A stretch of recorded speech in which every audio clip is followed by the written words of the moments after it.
Chapter 23, Unseen Threats. For Sam, it was difficult to separate the roles of mother and warden, but that was what the doctor prescribed and she had to learn. If Jenna wasn't interested in an activity, Sam would respect her boundaries. Doing things together was foreign to both of them, and Sam struggled to offer anything meaningful to a child raised to be so independent. Sam took time off work to drive Jenna to and from school, joining stay-at-home parents for small talk to learn what normal parents did with their kids. Most conversations revolved around the monotony of their lives and feeling unappreciated. The school was pleased since there had been no incidents, and Jenna was sleeping better, though she still refused to say, "I love you" back to Sam, and wasn't a fan of cuddles or affection. Next week's therapy session felt like it arrived later than a normal week would.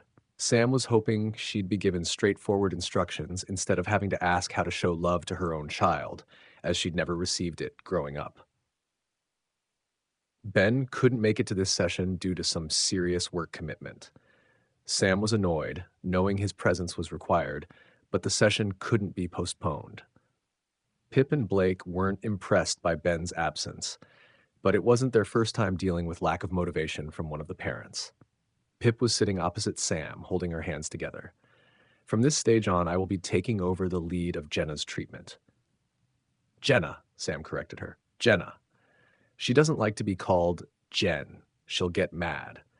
She was okay with me calling her Jen, but as I was saying, Blake will still oversee the whole process, and I cost you much less. Sam's attention wandered, her thoughts drifting to whether she should get a second opinion or trust these professionals who seemed honest and competent. Focus.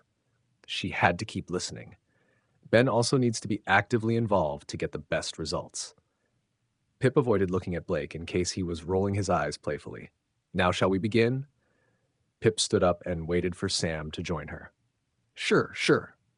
Sam picked up her purse and followed Pip to the other office. We are going to do some exercises here and you will continue them at home. I can see some improvements already, so please keep up the good work.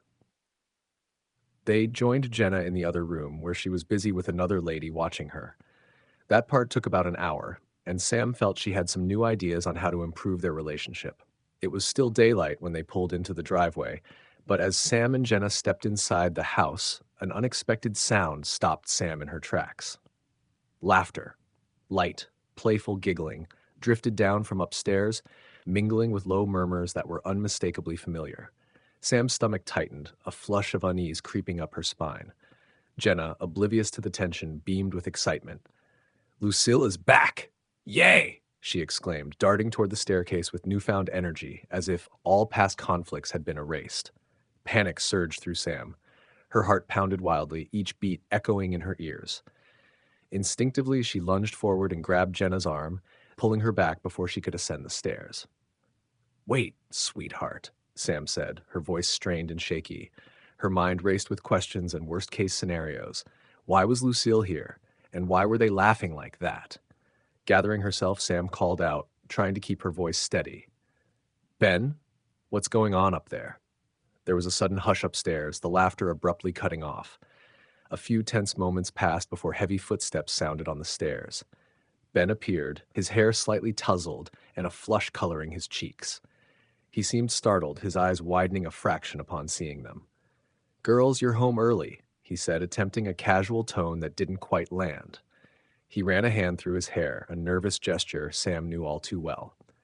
Before Sam could respond, Lucille emerged at the top of the stairs. Her usually composed demeanor was replaced with a subtle awkwardness, her smile a bit too forced, and her eyes avoiding direct contact. Lucille said, her voice a touch breathless, "I was just picking up a few things I left here." Sam's gaze flickered between them, noting every detail, the disheveled appearances, the shared glances, the lingering traces of amusement on their faces. Unease twisted into suspicion, a cold knot forming in her stomach. "I tried calling you, but couldn't get through," Lucille continued, her words tumbling out quickly. "Ben was kind enough to let me in." Silence hung heavy in the air, the earlier laughter now replaced by palpable tension. Jenna looked up at her mother, sensing the change but not fully understanding it. Ben cleared his throat, shoving his hands into his pockets. "We were just catching up. How was the therapy session? Uh, the question felt like an afterthought, lacking genuine interest. Sam noticed the slight tremor in his voice, the way he shifted his weight from one foot to the other. Her mind raced with unanswered questions and unsettling possibilities, each more distressing than the last. Productive, Sam replied curtly, her voice edged with frost. Maybe we can discuss it later. An uncomfortable silence settled over them once more. Lucille glanced at her watch, seizing the opportunity to escape. I should get going. Thanks for your help, Ben. She descended the stairs swiftly, carrying a duffel bag stacked, offering a fleeting smile before brushing past Sam and Jenna toward the door. As it closed behind her, Sam turned back to Ben. Her eyes searching his for answers, he seemed unwilling or unable to provide. Ben explained, the meeting with the client wrapped up earlier than I expected, and they decided to head straight to the airport instead of staying the night at a hotel. Otherwise, I would have been with them until late.